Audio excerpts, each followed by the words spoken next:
Good morning friends.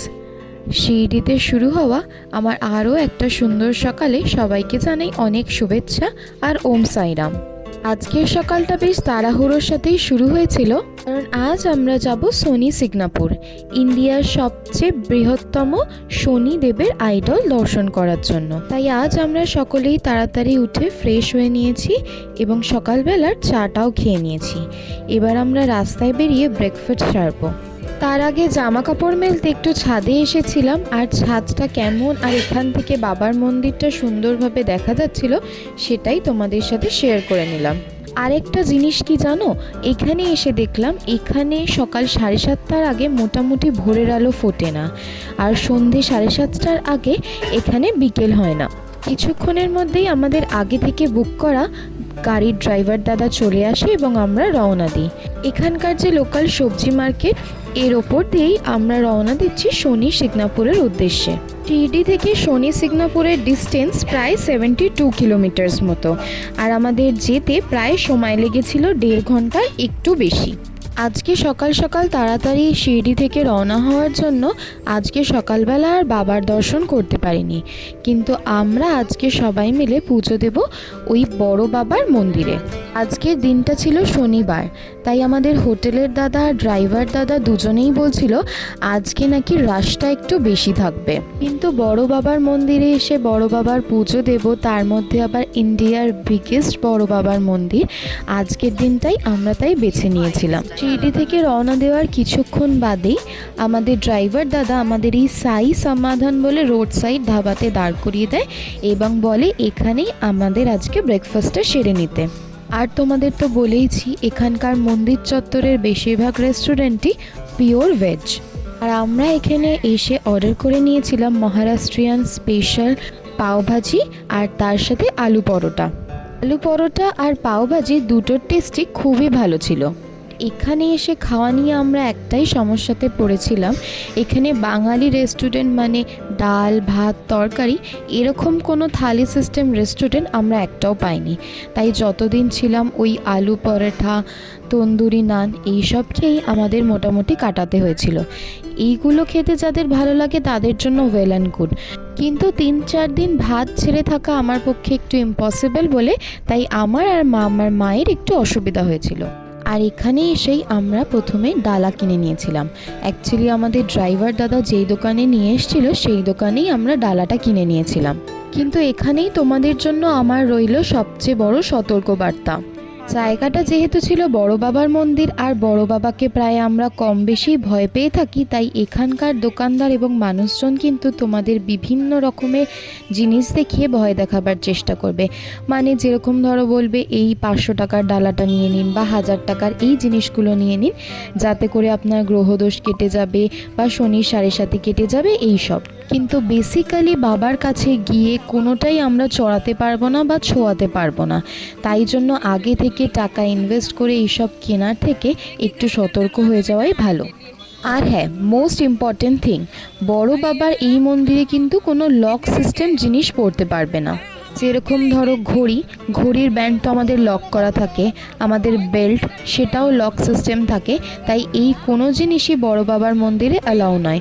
তোমরা যদি কেউ ভুল করে পড়েও চলে যাও তোমরা কিন্তু গাড়িতে রেখে যেতে পারো। আর হ্যাঁ, যেহেতু মন্দির চত্বরটা অনেকটাই বড়, জুতো রাখাটার অসুবিধা হতে পারে, তাই আমরা গাড়িতেই জুতোটা রেখে গেছিলাম। মন্দির চত্বরের আশেপাশে রয়েছে এই রকমের ছোট বড় অনেক দোকান, যেখানে ঘরের নজর যাতে না লাগে সেই নেগেটিভিটি কাটাবার জন্য অনেক রকমের মুখোশ, লোহার আংটি, তামার আংটি, পুজো দেওয়ার আরও অনেক সুন্দর সুন্দর সরঞ্জাম এগুলো সব পাওয়া যাচ্ছিল। কথা বলতে বলতে তোমাদের এইটা বলা হয়নি, শিরডি থেকে শনি সিগনাপুর আসার জন্য আমরা যে গাড়িটা বুক করেছিলাম উনি কত টাকা নিয়েছিলেন। আমাদের নিয়েছিল 1800 টাকা, কিন্তু ড্রাইভার দাদা আমাদেরকে প্রায় 2200 টাকা মতো বলেছিল। আমরা অনেক বার্গেনিং করে এই রেটসটায় আনি। আসলে যেদিনকে আমরা মনমার্ট স্টেশন থেকে শিরডি আসি সেদিনকে আমাদের যে গাড়ির ড্রাইভার দাদাটা ছিল উনি আমাদেরকে একটু আইডিয়া দিয়ে দিয়েছিলেন, কারণ এখানে সবটাই তো ব্যবসা, এক একজন এক এক রকমের রেটস বলবে, তো তাই জন্য মোটামুটি বলে রেখেছিল যে জেনুইন ভাড়া 1800 টাকা মতো, তাই আমাদের বার্গেনিং করতে সুবিধাই হয়েছিল। জানো তো, এই মহারাষ্ট্র চত্বরে এই টাইমিং থেকেই শুরু হয়ে গেছিল জোর রোদের প্রকোপ। আমরা খালি পায়ে একদমই চলতে পারছিলাম না, মাটি এতটাই তেতে গেছিল, আর চোখে সানগ্লাস ছাড়া চলাটাও খুব অসুবিধাজনক হচ্ছিল, কারণ রোদটা খুব কটাভাবে চোখে পড়ছিল। অ্যাকচুয়ালি মহারাষ্ট্র যেহেতু পশ্চিমের স্টেট, তাই জন্য এখানে সূর্যের প্রকোপটা অনেক বেশি। এখানে শীত পড়ে না বললেই চলে, এখানকার লোকাল মানুষেরা আমাদেরকে এটাই বলছিল। কেনাকাটা করে পুজোর ডালা নিয়ে এরপর আমরা রওনা দিচ্ছি আসল মন্দিরের গেটের উদ্দেশ্যে। মন্দির চত্বরের বাইরের যে মেন গেটটা ছিল সেটা ছিল আন্ডার কনস্ট্রাকশন জোনের মধ্যে, এবং তারই পেছনের দিকে ছিল অনেক বড় পার্কিং জোন।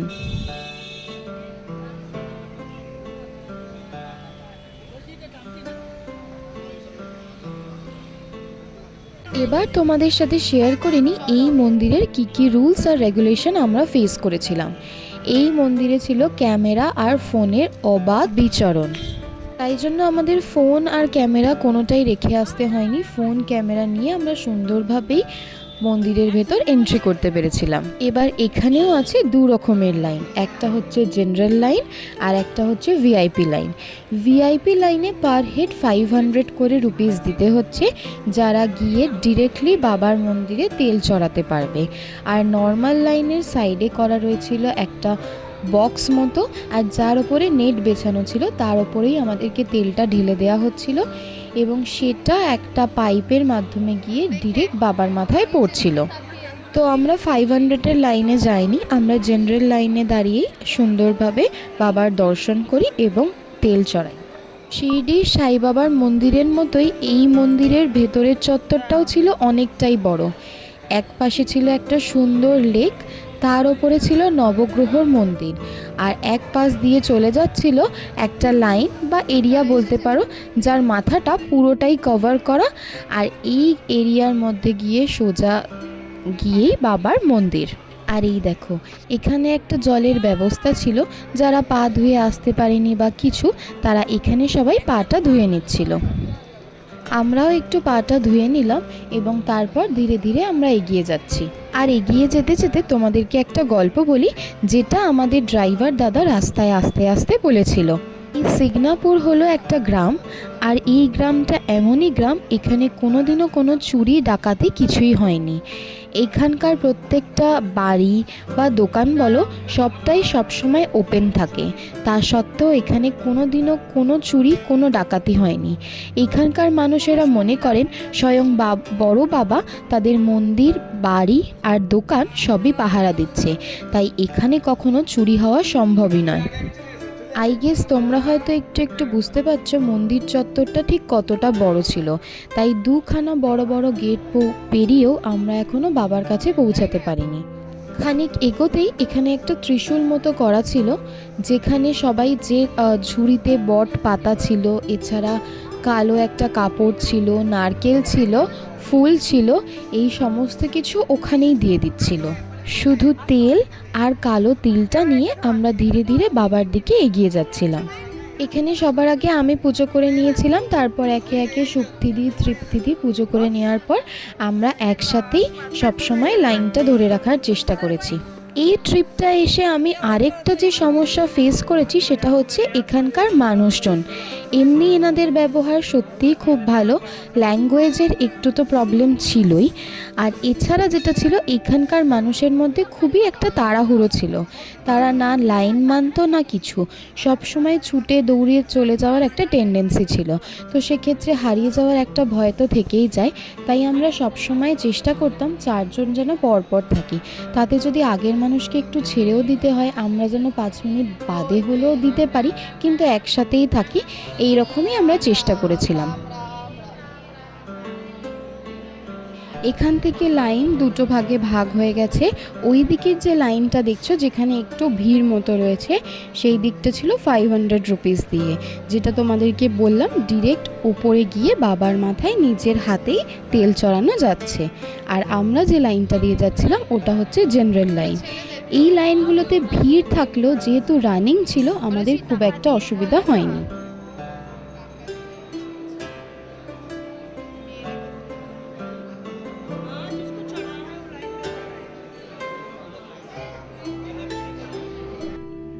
আর এই যে দেখো, এখন আশা করছি তোমাদের কাছে বাবার যে বিগ্রহটা আছে সেটা একটু একটু দেখতে পাচ্ছ।